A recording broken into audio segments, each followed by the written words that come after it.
ಸ್ನೇಹಿತರೆ, ಐಚಿ ಕಿಚನ್ಗೆ ಸ್ವಾಗತ. ಸ್ನೇಹಿತರೆ, ಸಂಜೆ ಹೊತ್ತು ಟೀ ಜೊತೆಗೆ ಈ ಮಸಾಲಾ ಬ್ರೆಡ್ ಬಾಜಿಯನ್ನು ತಿಂತಾ ಇದ್ರೆ ಆಹಾ ಸ್ವರ್ಗ ಅಂತ ಹೇಳ್ಬೋದು. ಸೊ ಬನ್ನಿ ಈ ಮಸಾಲಾ ಬ್ರೆಡ್ ಬಾಜಿಯನ್ನು ಹೇಗೆ ಮಾಡೋದು ಅಂತ ನೋಡೋಣ. ಅದಕ್ಕಿಂತ ಮುಂಚೆ ನೀವಿನ್ನೂ ನಮ್ಮ ಚಾನಲ್ಗೆ ಸಬ್ಸ್ಕ್ರೈಬ್ ಆಗಿಲ್ಲ ಅಂದರೆ ಸಬ್ಸ್ಕ್ರೈಬ್ ಆಗಿ, ಹಾಗೂ ನಾವು ಅಪ್ಲೋಡ್ ಮಾಡುವಂಥ ವಿಡಿಯೋ ಮೊದಲು ನೀವೇ ನೋಡಬೇಕಂದ್ರೆ ಪಕ್ಕದಲ್ಲಿ ಕಾಣುತ್ತಿರುವ ಬೆಲ್ ಐಕನ್ ಮೇಲೆ ಕ್ಲಿಕ್ ಮಾಡಿ. ಸ್ನೇಹಿತರೆ, ಮೊದಲನೇದಾಗಿ ಒಂದು ಕುಕ್ಕರ್ಗೆ ತೊಳೆದು ಸಿಪ್ಪೆ ಸುಲಿದಿರುವಂಥ ಆಲೂಗಡ್ಡೆ, ಕ್ಯಾರೆಟ್ ಹಾಗೂ ನೀರನ್ನು ಹಾಕೋಣ. ನಂತರ ಇದಕ್ಕೆ ರುಚಿಗೆ ತಕ್ಕಷ್ಟು ಉಪ್ಪು, ಅರ್ಧ ಟೇಬಲ್ ಸ್ಪೂನ್ನಷ್ಟು ಅರಿಶಿನ ಪುಡಿಯನ್ನು ಹಾಕಿ ಕುಕ್ಕರ್ನ ಮುಚ್ಚಳವನ್ನು ಮುಚ್ಚಿ 3 ರಿಂದ 4 ವಿಸಿಲ್ ಆಗುವವರೆಗೂ ಚೆನ್ನಾಗಿ ಬೇಯಿಸೋಣ.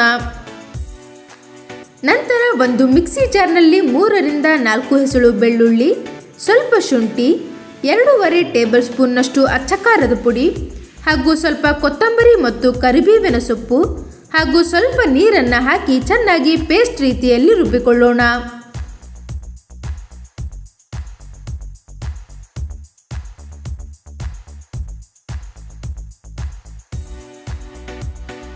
ಮೂರರಿಂದ 4 ವಿಸಿಲ್ ಆಗುವವರೆಗೂ ಆಲೂಗಡ್ಡೆ ಹಾಗೂ ಕ್ಯಾರೆಟ್ ಅನ್ನು ಚೆನ್ನಾಗಿ ಬೇಯಿಸಿಕೊಂಡ ನಂತರ ಇದನ್ನು ಮ್ಯಾಶರ್ನ ಸಹಾಯದಿಂದ ಚೆನ್ನಾಗಿ ಮ್ಯಾಶ್ ಮಾಡಿಕೊಳ್ಳೋಣ.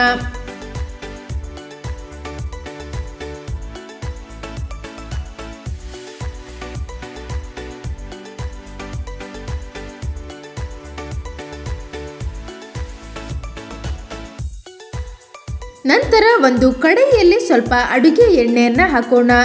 ಇವಾಗ ಇದಕ್ಕೆ ಚಿಕ್ಕದಾಗಿ ಕಟ್ ಮಾಡಿರುವಂಥ ಈರುಳ್ಳಿ, ಕ್ಯಾಪ್ಸಿಕಮ್ ಅನ್ನು ಹಾಕಿ ಚೆನ್ನಾಗಿ ಬಾಡಿಸಿಕೊಳ್ಳೋಣ.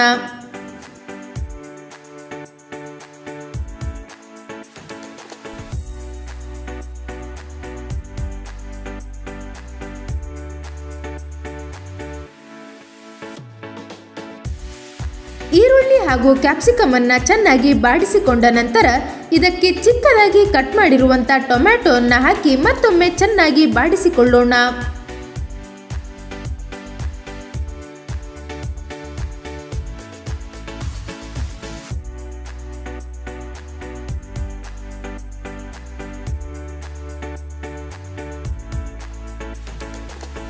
ಚೆನ್ನಾಗಿ ಬಾಡಿಸಿಕೊಂಡ ನಂತರ ಇದಕ್ಕೆ ಗ್ರೈಂಡ್ ಮಾಡಿರುವಂಥ ಪೇಸ್ಟನ್ನು ಹಾಕಿ ಚೆನ್ನಾಗಿ ಮಿಕ್ಸ್ ಮಾಡೋಣ.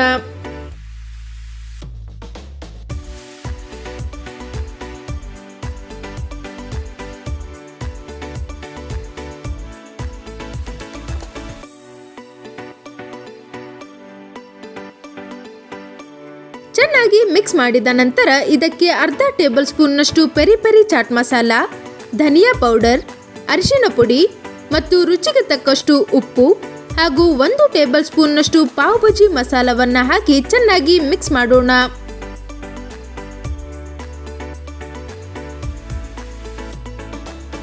ಸ್ನೇಹಿತರೆ, ನೀವು ಬೇಕಾದರೆ ಪಾವ್ ಭಾಜಿ ಮಸಾಲವನ್ನು ಸ್ಕಿಪ್ ಮಾಡಿಕೊಳ್ಳಬಹುದು.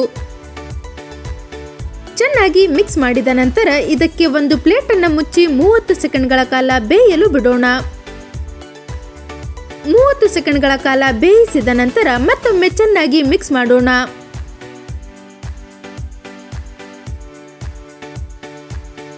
ಚೆನ್ನಾಗಿ ಮಿಕ್ಸ್ ಮಾಡಿದ ನಂತರ ಮ್ಯಾಶರ್ನ ಸಹಾಯದಿಂದ ಹಾಕಿರುವಂಥ ತರಕಾರಿಗಳನ್ನೆಲ್ಲ ಚೆನ್ನಾಗಿ ಮ್ಯಾಶ್ ಮಾಡೋಣ.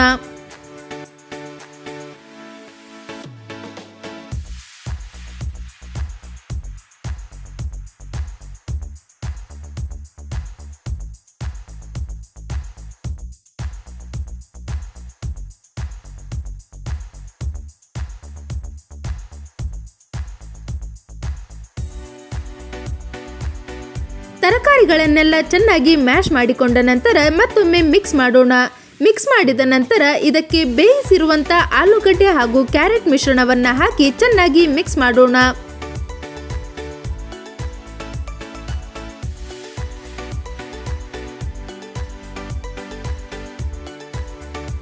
ಚೆನ್ನಾಗಿ ಮಿಕ್ಸ್ ಮಾಡಿದ ನಂತರ ಇದಕ್ಕೆ ಅರ್ಧ ಲಿಂಬೆ ಹಣ್ಣಿನ ರಸ ಹಾಗೂ ಕಟ್ ಮಾಡಿರುವಂಥ ಕೊತ್ತಂಬರಿ ಸೊಪ್ಪನ್ನು ಹಾಕಿ ಚೆನ್ನಾಗಿ ಮಿಕ್ಸ್ ಮಾಡೋಣ. ಮಿಕ್ಸ್ ಮಾಡಿದ ನಂತರ ಇದಕ್ಕೆ ಒಂದು ಪ್ಲೇಟನ್ನು ಮುಚ್ಚಿ 1 ನಿಮಿಷ ಚೆನ್ನಾಗಿ ಬೇಯಲು ಬಿಡೋಣ.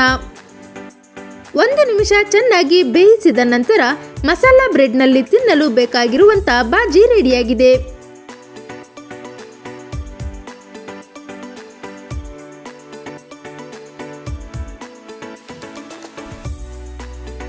ಇವಾಗ 3 ಬ್ರೆಡ್ಗಳನ್ನು ತೆಗೆದುಕೊಳ್ಳೋಣ. ನಂತರ ಒಂದೊಂದು ಬ್ರೆಡ್ ಅನ್ನ 2 ಪೀಸ್ಗಳಂತೆ ಕಟ್ ಮಾಡಿಕೊಳ್ಳೋಣ.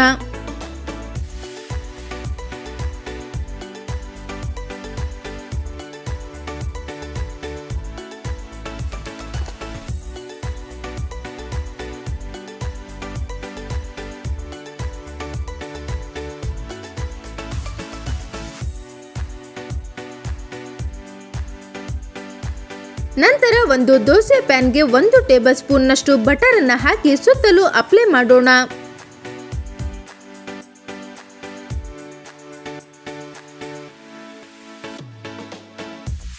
ಇವಾಗ ಇದಕ್ಕೆ ಕಟ್ ಮಾಡಿರುವಂತ ಬ್ರೆಡ್ಗಳನ್ನು ಇಟ್ಟು 2 ಬದಿ ಚೆನ್ನಾಗಿ ಬೇಯಿಸಿಕೊಳ್ಳೋಣ.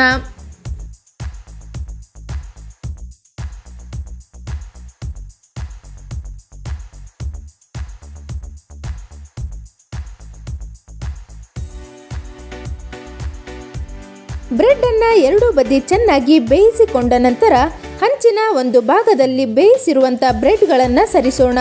ಇವಾಗ ಹಂಚಿನ ಮತ್ತೊಂದು ಭಾಗದಲ್ಲಿ 3 ರಿಂದ 4 ಟೇಬಲ್ ಸ್ಪೂನ್ನಷ್ಟು ಮಾಡಿರುವಂತ ಬಾಜಿಯನ್ನ ಹಾಕೋಣ. ನಂತರ ಇದರ ಮೇಲೆ ಬೇಯಿಸಿರುವಂತ ಬ್ರೆಡ್ಗಳನ್ನು ಇಟ್ಟು ಮತ್ತೊಮ್ಮೆ ಚೆನ್ನಾಗಿ 2 ಬದಿ ಬೇಯಿಸಿಕೊಂಡರೆ ಮಸಾಲಾ ಬ್ರೆಡ್ ರೆಡಿಯಾಗಿದೆ. ನೋಡಿದ್ರಲ್ಲ ಸ್ನೇಹಿತರೆ, ಸೂಪರ್ ಟೇಸ್ಟಿಯಾಗಿರುವಂತ ಮಸಾಲಾ ಬ್ರೆಡ್ ಬಾಜಿ ಹೇಗೆ ಮಾಡೋದು ಅಂತ. ಇದೇ ರೀತಿ ಹೆಚ್ಚಿನ ವಿಡಿಯೋಸ್ಗಳಿಗಾಗಿ ನಮ್ಮ ಐಜಿ ಕಿಚನ್ ಚಾನೆಲ್ ಅನ್ನು ಸಬ್ಸ್ಕ್ರೈಬ್ ಮಾಡಿ ಹಾಗೂ ಪಕ್ಕದಲ್ಲಿ ಕಾಣ್ತಿರುವ ಬೆಲ್ ಐಕನ್ ಮೇಲೆ ಕ್ಲಿಕ್ ಮಾಡಿ.